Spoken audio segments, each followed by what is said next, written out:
So this is a 2008 BMW 650i with an N62.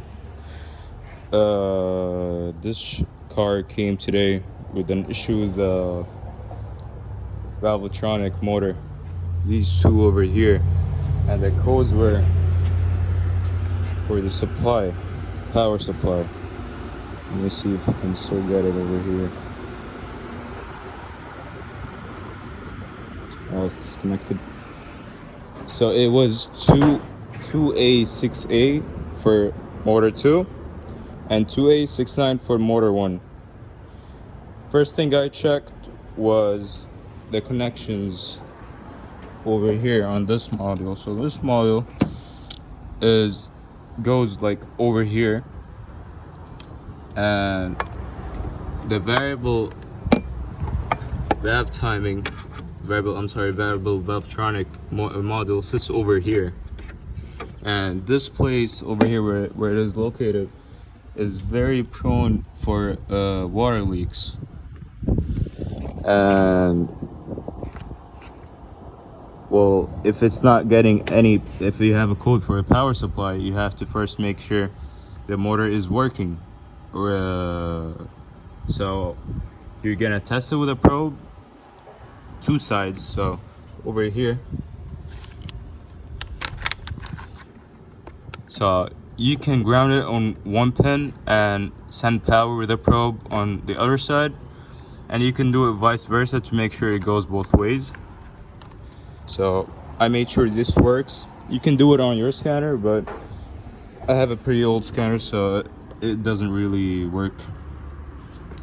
As you can see over here, I have some corrosion, but this is not affecting any codes. This is not making any codes. I should probably clean it. But our issue was with this module.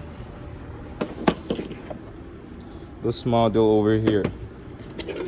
This is the variable valvetronic module. This is the part number.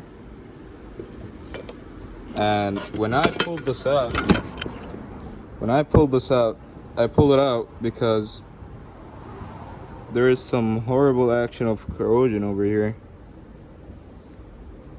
I'm not quite sure you can see, but yeah.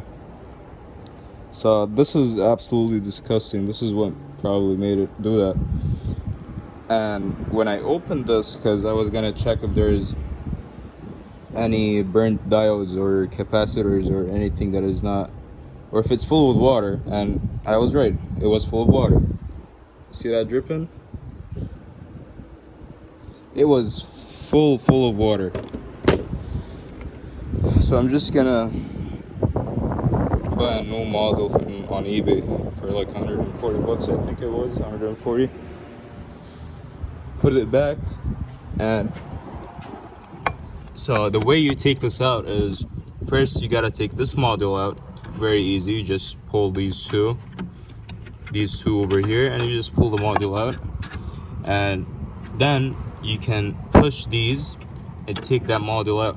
Okay, but first make sure your battery is disconnected, ignition is off, of course. Let it sit for 5 minutes too, because there's capacitors in these models and they still hold some charge. And make sure you don't get any screwdriver with a magnet on the tip, because it will damage the chips inside the modules. And I wish I knew this sooner. This is an old BMW, so I don't really work a lot on these old BMWs, especially 6 series. But that's gonna be your issue right there.